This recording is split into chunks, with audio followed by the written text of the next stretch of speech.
Ben, what's the point of an East Midlands mayor? I think there's a lot of different points, lots of positive opportunities for us. The one we've talked about the most has been this £4 billion investment. So really significant funding for our transport in particular, but for skills, for actually supporting business investment too. A little bit of seed funding to bring in private sector investment for regeneration, job creation. So the money's really important. The bit that's spoken about a bit less is the structure. Some people will look at it and go, oh, is it a layer, is it a bureaucracy? Actually, what we've never had is one single focal point for our investment into the region. So 18 different councils will inevitably argue about 18 different projects that they each want to deliver. Nobody is in charge of it. Nobody can agree. So when government comes and says, what is it you want as a region? We've got 18 answers. We need one answer. And that's what the mayor can bring, so that whether you're talking to government or private sector investors, you've got a clear set of priorities, clear plan as to what we're trying to deliver, and then you can bring in more funding and get things done. Bringing in more funding, a lot of people will say, why hasn't the East Midlands had that funding before? If the money's available now, why hasn't it been available in the past? Well, I think it's always been the case for 25 odd years that we have been the lowest funded part of the UK. And often, too often, the place that you go through on the way to the north, which is the popular place to be these days. But actually, that goes back cross-party for a long time.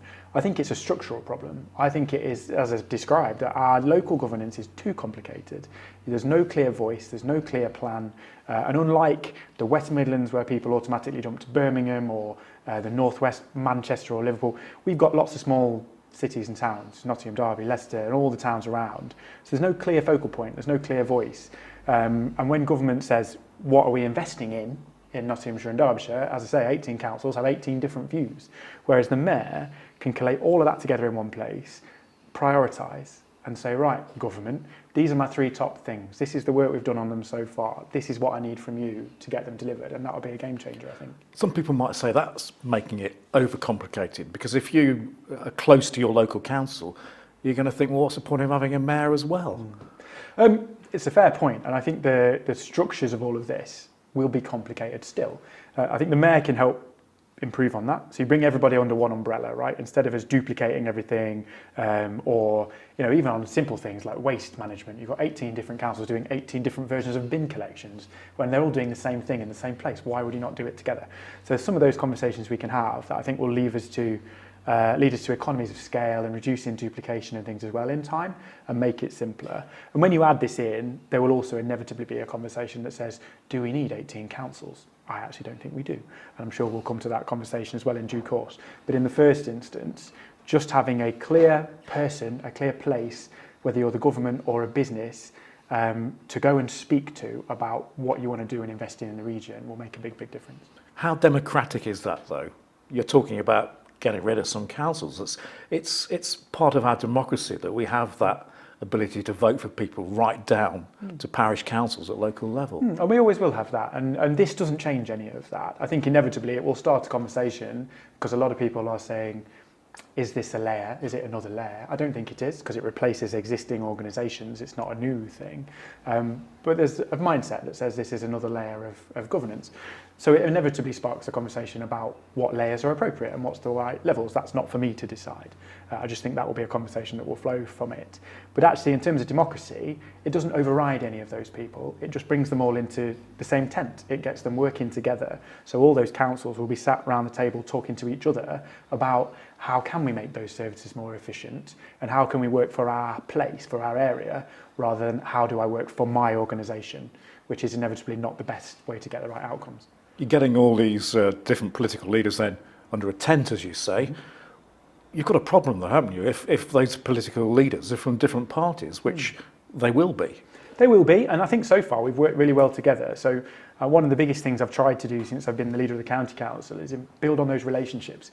Historically, they didn't really talk to each other, didn't do a lot together, and that's really changed over the last couple of years, not least because we've been sat around the table negotiating all of this, the deals and the funding for the last couple of years. So personal relationships are much better, and actually by doing that collectively, we've started to do things even now, like joining up our procurement behind the scenes, for example, rather than doing it multiple times. So there's already that bit of work on public sector reform. How do we do things better and more effectively together, rather than us all going and doing our own thing and often duplicating. But also where you look at politics in different places, West Midlands is probably a good example. largely Labour councils under a Conservative mayor seems to work, and they largely decide things by consensus because you start at the beginning by getting a shared strategy, a shared plan together that you all buy into. It's not just the mayor on his own off doing random things. You build a plan together and then you're all bought into it. A lot of people might say, how can personal relationships be better when you're slagging each other off all the time on the airwaves and on social media? Well, you see that a lot in national politics. I don't think we've had a lot of that locally. Well, you've condemned Nottingham City Council many times over the state of their finances. Well, I think there's a debate to be had about Nottingham City Council, isn't there? And obviously the City Council blame the government. I know as a council leader, we're all under pressure when it comes to public finances. All public services are under pressure. Actually, more recently, it's not been about funding cuts. It's been about massive rise in demand and rising cost of delivering services. Budgets have crept up, actually, over recent years. But there is a debate, isn't there? It's not just a case of going underfunding from government. There are clear and visible mistakes in the city that have been made, and that's an important conversation. You accept that underfunding from the government has played a part? Well, I think you go back 2010-15, clearly budgets were cut. There's no getting away from that. There were reasons for that and the economic crash and having to live within your means. But more recently, certainly since 2017, since I've been a member of Parliament, those budgets have gone up every year. It's the demand that has grown, particularly post-COVID. Far more people looking for care services now, and the cost of that through inflation has gone through the roof. So that's the budgetary challenge.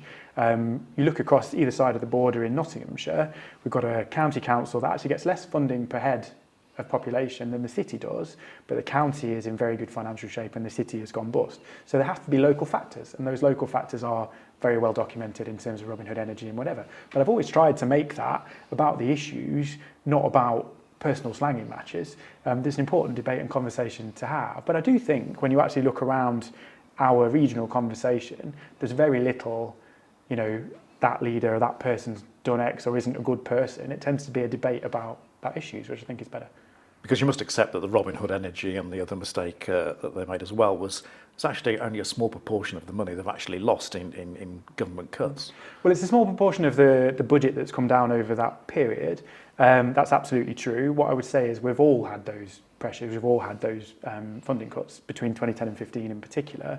But some was that too far? Do you think the government went too far in austerity in cutting back? Well, some of us have managed it better than others, right? So actually within Nottinghamshire County Council, we are in really good financial shape relative to the rest of the country. I'd argue one of the most financially stable councils in Britain. So there is clearly a local disparity between the two. I've always argued that when it comes to these things, and particularly budget cuts in that instance, you have to shore up the frontline stuff in order to then be able to take it out the back. And the same is true whether that's councils doing prevention in order to save money in acute emergency stuff, or whether it's health doing primary care in order to save money in people needing hospitals. We don't tend to do that because we tend to work in short-term 4-year cycles politically, don't we, which is frustrating. That's why, as the leader of the county council, I've made that my priority. Our biggest thing, our biggest investment, the services we most protect and prioritise are early help, children's services, community-led services, youth services, because we need to do that. We need to support people on the ground. And I think the mayor can do that too, actually. If you go and talk to government about pots of funding we currently have to bid into for things like youth work, where you compete and you end up not getting all the money you wanted, or you get little bits of 1-year funding. If you devolve that down to us for the long term, if you've got a 5-year funding pot instead of 1, you can then build a strategy. You can fill the gaps in the youth service, for example. And the mayor might be able to come into Nottingham, for example, and to pick up where some of those city council cuts are going to have the worst impact on prevention services. So there's absolutely loads to go at. I think with the right mayor who understands those services, as I do, having run them for a number of years, you could really, really help councils to deliver more as well. Will a mayor mean the end then to this continual beauty contest, if you like, bidding for funds? Because a lot of councils from all persuasions say that it's just not the right way to dish out government money. No, I think that's true. And it should mean an end to a lot of that, not all of it, inevitably. But where it's within our gift to manage services, I would go back to government and ask that of them at every opportunity. So the best example I can give at the minute is probably like the Youth Investment Fund. So you have 18 different areas within our region who will all make a bid for £1 million or £2 million. Well, actually, rather than give 2 areas £1 million to do something small, why not give our region £20 million over 5 years so we can build something meaningful that actually fits a strategy and actually fills a gap that we have a real need for. And in doing it that way, without spending any extra money, just by having a longer term certainty and a bit of a local view, you'll deliver something much more viable and much more important. And the same is true for all sorts of things. I know in Derbyshire, for example, they bid for a long-term active travel strategy, cycleways and stuff. Bid for 70 million quid's worth of money, got about 7 or 8 million in the end. So you can't deliver your strategy. So then you end up delivering little piecemeal bits of infrastructure and everyone goes, why are you building a cycle lane from nowhere to nowhere? Well, actually, it's part of what should have been a bigger thing. So rather than us bidding and end up not being able to do stuff properly, devolve it down, let us plan it properly, let us do long-term thinking. Government might say, we haven't got enough for that. It costs too much to hand out a bigger amount. So then you might be better off getting those smaller pockets of money. Well, I think inevitably the challenge is long-term planning in government as it is in councils, right? And you find it in both areas. Government is thinking about the next couple of years, particularly at the minute, you think up to an election, we don't know what's going to happen beyond then. But this isn't about spending more money, just about giving people some financial certainty. So the great joy of the combined authority actually is where councils live year to year in terms of budget, and so you can't plan for long-term change because you've just got to balance the books for the following financial year. This comes with a 30-year financial settlement, and that means that you can make investments that are long-term in terms of their return. It means you can borrow against it and repay it over a period of time. It means you can take more of a commercial approach to the way you build the economy and you work with business than a council ever could, and that means you can help to unlock projects that have been stuck for a long time. You can help to invest in things that are a big upfront cost that a council couldn't take the risk on. It's a bit of a game changer in terms of how we manage the economy.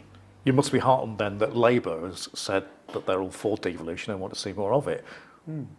Yeah, absolutely. And people have often asked me, is this money going to disappear post-election or how's it going to work? I think the positive thing for me is all parties that could be in government, both parties are equally committed to this, and actually their policies are pretty much the same in terms of what they would want to do around devolution. So just as the West Midlands and Greater Manchester over the last 7 or 8 years have kind of built on what they've had, they started with a basic set of powers the same as we've got really, and then over time they've added things that add value to their area, and you've seen the economic and social benefit of that in both places. We should be able to do the same actually regardless of who's in government.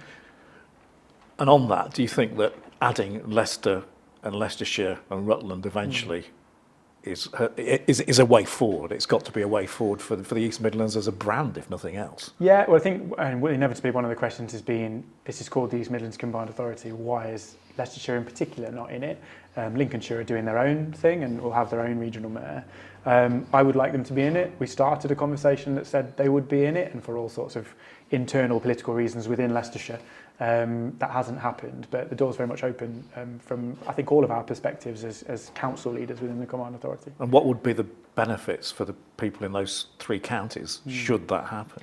Well, some of the benefit in terms of the regional body, the Combined Authority itself, is scale. So obviously the bigger the geography, the more the population, the more economic clout you've got, the more funding you probably get, and the more influence you probably have as well. So with Leicestershire in it, it would be, I think, the biggest combined authority in the country. You look at the influence and the voice that Andy Burnham and Andy Street have for their communities, not as political representatives, but for their place, right? If anybody in Westminster wants to know stuff about the North, inevitably it's Andy Burnham they go and talk to, right? And that's what we could have as a region, that you have a really strong voice for our part of the world if you get that kind of scale. But actually the economies are tied together, aren't they, as well? There's particularly this bit in the south of our Combined Authority area, but Nottingham, Derby, Leicester, and the economic connections between that, the transport connections between that are important. I was going to say, East Midlands Airport won't be in the East Midlands Regional Combined Authority because it's in Leicestershire. And you've got that Freeport area around there that's going to be developed too. So clearly there will have to be overlaps in some of the decisions you're making about the infrastructure. So you're going to have to involve Leicestershire in some way, aren't you? Yeah, absolutely. And also equally Lincolnshire and Yorkshire and Manchester. North Derbyshire goes all the way up to the Manchester border. So actually it's external relationships too. And for many people, if you live in Buxton, if you live in the High Peak, your connections into Manchester are far more important than your connections into Nottingham or Derby. So we've got to be aware of that. But again, I think where those areas, particularly Manchester and Yorkshire, already have combined authorities and mayors, you can have a better strategic conversation by speaking to them on a level, actually with the best will in the world.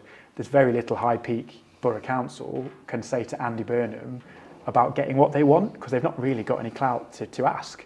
But the East Midlands Mayor will be able to ask, and will be able to have a more strategic conversation as equals with those partners. How are you going to make people in this regional mayor authority feel part of it? Because, like you say, you've got the High Peak all the way down on a diagonal to Rushcliffe. Mm-hmm. They're a long way apart, very different communities. 100%, and it's not about trying to make people in the High Peak care about what happens in Rushcliffe, and you're not going to be able to achieve that likely anyway. It's about making decisions here instead of in London. So most of the things that the mayor will control will be things that are currently decided by civil servants in Westminster. And rather than somebody from London decide who has never been here, let's decide those things ourselves. So actually, whether you're, whichever part of the region you're from as the mayor, you'll have the leaders of the relevant local councils around the table, and you'll be able to make a decision about, you know, whether it is Melbourne right on the Staffordshire border down there, or the High Peak, or Bassetlaw, that's just parts of it nearly Lincolnshire or Yorkshire.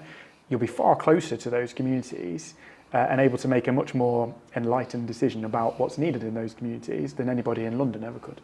And we can see the geographical difference between Derbyshire and Nottinghamshire, but clearly you've also got that division with the cities, which are very diverse, and the more, shall I say, white rural areas of the patch. I mean, how do you serve all those communities? Well, whether it's geographically or in terms of ethnic diversity or whatever, we've got very, very different parts of the region, and the needs of Buxton or villages in the High Peak compared to Derby or Nottingham are totally different. So there's something about listening to communities in all of this, and I've tried really hard through the campaign to get out, talk to different groups of people, different backgrounds, different ethnicities, and understand the challenges, particularly in Nottingham, which, you know, there's all sorts of challenges in the city right now.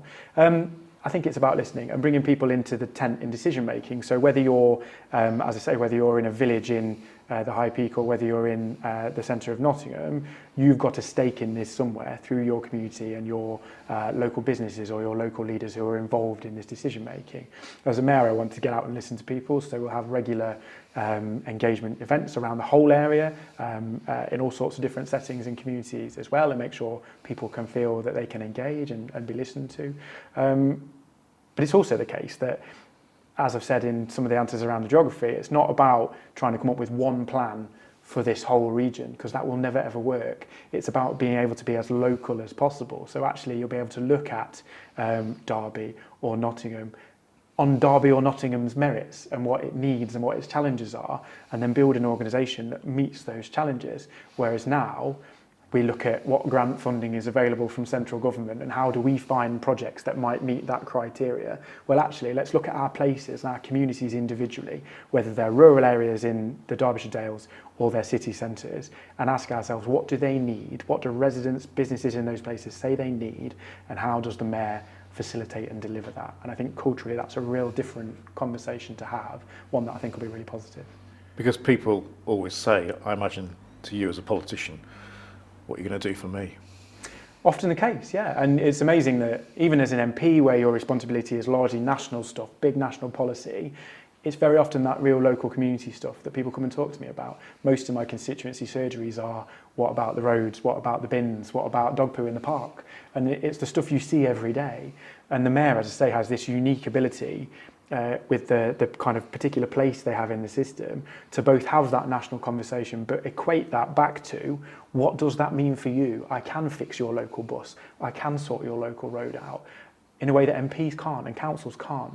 So it's a really powerful mix, I think. And for me, that's part of why this is so exciting, because it's all the stuff that residents come and ask me from whatever geography, from whatever background, all the stuff they come and raise with you as a politician and say, I need you to fix this. The mayor will be really well placed to tackle. One thing I know that those different areas have in common is the appalling state of the roads. Now, you're the leader of the county council. Mm-hmm. You're responsible for the state of the roads. How on earth Do you answer your critics on that one? It's really straightforward. We haven't got enough money, long story short. And so within the county council, we've been trying to find ways to make that money go further. We had some success with that, but then actually the last 2 winters have been terrible. So this has been the wettest winter on record, and the data shows that we've had 5 times more road damage this winter than a normal year, 5 times more damage, but only 1 times the budget. So inevitably it's gone backwards. But actually we recognised this problem a long time ago. So I've spent the last 12, 18 months trying to negotiate more funding to sort this out. And you can see where, whether it's Derbyshire or Nottinghamshire, when they have got the capacity and the funding to do a proper job and resurface, they can do a really good job. It's not for lack of knowing how to do it, it's just purely funding and capacity to be able to get it over the line. I think Derbyshire estimated that fixing the roads in Derbyshire would be a £1.5 billion job, but the budget's about 25-30 million quid, so you're not getting anywhere near. So that's why this transport fund is so important, because actually within that you could double, triple the funding available for highways in various ways that can make a real inroad in it. And this is the only way, whether it's right or wrong that it's the only way, but practical reality is this is the only way you're going to get the kind of money we need to fix the roads. It's a massive, massive priority for me. People are going to say to you, though, that you're a Conservative, you're a member of Parliament representing the Conservatives, and it's the Conservative government that has cut back local authorities, which means they can't do the work that's needed to be done on the roads. And I totally get that. The first thing I'd say is I'm not here to defend the government, right? I'm talking about our region and what we can deliver. I'm trying to fix problems. We can all diagnose things till the cows come home, but we need to sort it out. But actually when it comes to that funding, as I've said, certainly since I've been a council leader, since I've been an MP, they've not been cutting budgets. Those budgets have gone up every year, and I can demonstrate that through my council budget. This year's budget is £70 million more than last year's budget was. It's not gone down, but the demand for services and the cost for services have gone up. The problem we have within councils is that we have statutory duties to deliver care services, which means that the non-statutory stuff, like having nice shiny roads, inevitably the money gets dragged into those legal requirements to deliver care for vulnerable people, and understandably so. So actually by taking that funding out and holding it here instead, you're no longer at risk of that being dragged into other things and losing your infrastructure money. So we've got £1.5 billion. I think you could make really significant inroads. 2 things I would do. The first one is a massive resurfacing project, and residents go spare when they see repairs, short-term repairs that aren't good quality. So you can because you haven't got the legal safety duties that councils have got, you can just resurface and not have to worry about meeting the insurance requirements and stuff like that, which really bothers councils at the minute. But then also giving them more capacity to do better quality repairs. So because we've had 5 times more damage, they're going around just trying to meet minimum statutory duties on safety, just filling the big holes so that they don't get sued. And that's nowhere near good enough. So if you give them more capacity, they'll be able to breathe a little bit more and do higher quality repairs instead of just hole filling. Because people as old as me will remember a time when roads were regularly resurfaced wherever you lived, and it happened every couple of years. Yeah. And that surely is a failure of central government, and I say again, the party that you represent. Well, it depends on how you look at things, doesn't it? One, I mean, both weather and traffic implications have got far worse over time because we've got more vehicles, more heavy vehicles. Electric vehicles are even heavier and cause more damage to the roads. So there's all sorts of reasons why that is an issue. We've also been through times, haven't we, where previous Labour government very good at spending money on infrastructure and things, but then they did crash the economy and run out of money. So you've got to find a balance to these things. On that one though, I mean that was a repeated thing for years and years and years and years, but it was a world economic crash, and it's like Labour saying that you were responsible for what happened with COVID. Well, I mean, these things repeat themselves, don't they? I'm the first to argue when you look at our current economic challenges, social challenges, as I said at the beginning, things were all right. Through 2010 to 2019, 20, world was in a decent place. People have short memories. Post-COVID, actually, we've had all these challenges. They're not UK-specific challenges, they are global challenges. So when we talk about those pressures on health services, the reasons that money is tight and we're not able to do all the things that we're currently struggling to do, there are all sorts of reasons for that, not just UK government or even UK-specific issues. But that's why, as I said, I'm not here to try and diagnose the history or point fingers at people. Yeah, but you just pointed a finger there at Labour for the economic crash in 2010, and it was a world I'm crash. just making the comparison that actually just because a particular service was well funded doesn't mean the big picture was right. And there is a whole world of problems that come from spending too much money, aren't there, as well? So we're having to find those balances in a particularly difficult time. But the point here is this is a solution. This is part of the answer. And I've put my MP for Mansfield hat on. There are two things. We've delivered loads in Mansfield over the years: new leisure centre, university campus, new hospital, all sorts of things that are really good. The two things I haven't been able to fix, even with the powers that I've got at the minute, are the roads, because there isn't enough money, and the town centre, because I don't have the powers and the funding held in the right place, in the right structure to do stuff. You're reliant on a district council who hasn't got really the capacity to do it. So this brings that money from Westminster and those powers from the districts or from local regeneration together in one place where you might actually be able to deliver and fix those problems. You're not just going to concentrate on Mansfield, are you? Because people will think you're standing for Derbyshire and Nottinghamshire. You have a lot of Mansfield examples to talk about. But I mean, how do you address that issue? Because it is an issue for you. You're from Nottinghamshire. Your feet are in Nottinghamshire. It's going to be an issue for anybody, and inevitably in a geography of this scale, you can't be from everywhere. But I'm probably as close to that as you can be. Obviously, I'll speak to Mansfield examples because that's my record of delivery and getting things done. But actually, my family's from near Chesterfield, Dronfield. I grew up in Belper and Ripley. I went to school in Derby. I went to university in Nottingham. I lived in Hucknall, in Newark. I represent Mansfield. If anybody is connected to those communities across the whole region and knows their way around in terms of the candidates, that would be me. You're still going to have that problem, though, and have you had that problem on the doorstep where you try and sell yourself as somebody who has a track record in the jobs you're in, but you're part of a government where it's seen to be failing? There's huge pressures on national politics, right? There's frustration all around. I totally get that. And I share a lot of frustrations around the state of our national politics. But actually, when it comes to local delivery, I can point to those things that I've done. I can point to, even on the roads, right? We recognise it's a problem. I recognise that from a council perspective, it's my responsibility. But I've taken that responsibility and I've gone and secured us a £1.5 billion fund to sort it out. These are not things that I just ignore and point fingers at other people. I'm always somebody who'll go and find solutions. But when it comes to local politics and local areas, most places I go where people say, oh, aren't you Mansfield, aren't you Nottinghamshire? Even when I go across Derbyshire, very rarely is there not a local history or connection for me from before. I grew up in Derbyshire. Most of my friends and family live in Derbyshire. So you can always draw those local connections. And the whole point, as I've said, is that this is wherever it is, even if the mayor is based in one part of the region, they're going to have an office somewhere. It can't be everywhere. It will still be far, far closer to your village, whether that's in the Peak District or in Sherwood Forest or in Derby or Nottingham, than any decision made in Westminster would be.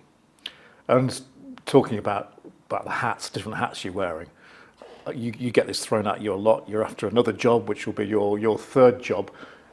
If you win in May, what will happen to your two other jobs? If I win, the mayor will be my only job. You can't be both the mayor and the leader of a council on the mayor's cabinet, clearly.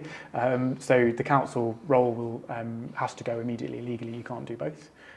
So we've kind of put contingencies in place within the council in case they need to pick somebody new, and we've got a process for that. In terms of the being an MP, I won't stand in the next general election if that's the case. I don't think it will be sensible to cause what would be a very expensive taxpayer-funded by-election by resigning on the day, but within a matter of weeks, you could count on your fingers, probably, we're going to have a general election called, and I won't stand in that election if that's the case. So it will be my only job, sole focus. And unlike, I've always argued, and I think rightly, and I would stand by it, that by doing both the role of the MP and the leader of the council, I've been able to deliver more. We haven't had a regional mayor in our area, so I've been the person who's gone backwards and forwards between local services and government and tried to do what a mayor does, which is line up those policies and bring in that investment and deliver those projects. That's why we've got the combined authority over the line now, finally, after 10 years. Why we've brought in major investment like Step Fusion, for example, in the north of Nottinghamshire, £20 billion clean energy project. I would argue very strongly that those things wouldn't happen if we weren't able to line up that national and local in the way that we've done in the last couple of years. So I'm proud of the record of delivery, but actually, it's different going into a council that is an existing organisation with a culture that would run. If I fell under a bus, it would still run without me. The combined authority doesn't exist, and the mayor's going to have to build it from scratch, and that's going to have to be a real focus and very, very full-time occupation. So that will absolutely be my focus. And personally speaking, where does this mark your ambition? Is it going away from national politics? Are you thinking you can make more of a difference by being based in the East Midlands? I've always been someone who wants to do stuff for my community. I got involved in politics because I fell out with the council about my bin collections and I wanted to sort them out. That's the premise of why I got involved, and I did sort them out, for the record. But it's about delivery, and I find it frustrating as well being in Westminster for the same reason other people do. You hear lots of talk and everything's so slow and so burdensome, and the reason I came back and became the local council leader rather than wanting to be a minister is so that I can make decisions and see things happen in the communities that I care about and I represent. And I've got, I think, a good record of being able to do that. So actually the mayor, I see on a personal level as something really exciting, where you've got both that national influence and the ability to get funding and to do things with ministers, but then you've got the decision-making power to go and see stuff happen and change, where you can not just, stand in Westminster and go, I've announced some money for the roads, but actually to implement something and deliver it and see the outcomes and see the benefit. That's the bit that's rewarding to me. And having come from all these places and raising my family in these places, I want to see it be the best it can be. So hopefully, touch wood, with local residents' support, that's something we can deliver. Who knows where? I mean, I'm 34 years old. I don't know what I'm going to do in 10 years or 20 years. But it's a really, really exciting opportunity, I think. And one final thing, you talk about the extra billions coming in. For most people out there, billions doesn't really mean anything anymore. We're always hearing promises from politicians of X billions, X millions of this, and it's seeing things on the ground. It's seeing things change for the better, and nothing seems to have changed for the better in the last decade. Well, if you look post-COVID, right? Somebody said to me, emailed me the other day and said, I am worse off at the minute than I was 5 years ago. And in truth, pretty much everybody is worse off than they were 5 years ago, because we've had COVID, we've had this huge global problem that causes huge issues for everybody, for our economy, for health and mental health, and everybody's finances. So that's a given, right? I'm not going to sit here and say that the world is brilliant, but here are some of the answers, right? Some of the funding, some of the support we need to change some of those things. I totally recognise that these numbers very often don't mean anything. I've tried to describe them when I'm out talking to people in more relatable terms. So when you come to transport funding, for example, this is roughly a 4-fold increase in our transport budget. And I think when you look at it like that, that's probably a more meaningful way of explaining what the opportunity is. If you think that things are constrained around highways funding, around buses and the services that we offer, we're going to have 4 times as much funding. And you can get your head around that a little bit more in terms of what it means and the outcomes that you could deliver. But as I said in your previous question, there's lots that happens in Westminster that's very long term. You can announce an amount of money and it might be 20 years before you see the outcome of that. The mayor has the ability to make those decisions, not only about the funding, but about the delivery and to get things done and to do that in a joined up way. That's why it's such an exciting thing to be able to do. And there's a mix of short-term stuff, like actually a road resurfacing project is a relatively quick and easy thing to deliver. In that first term, you can have delivered a massive investment in highways. But then you've got to use that to build trust with people. People need to see that you're going to do what you said you're going to do. And if you can show that I've resurfaced those roads like I said I would, then I want to make sure then that residents will know and will believe me when I say we're delivering this massive long-term change in skills and training, in the job opportunities we're creating, in the regeneration of our towns and cities. Because actually real meaningful change is generational. It doesn't all happen overnight. So we've got to make that case. We've got to prove it and prove that as a mayor, as an experienced person who knows their way around the system and knows the way to make some of this stuff happen, with a record of doing that, I can prove that case, I can get the short-term stuff done, and then we can have that conversation where I might be able to look you in the eye and say, I'm talking about this stuff that's going to take 10 years, but here's the evidence that I am delivering what I said I'm going to deliver. Thank you.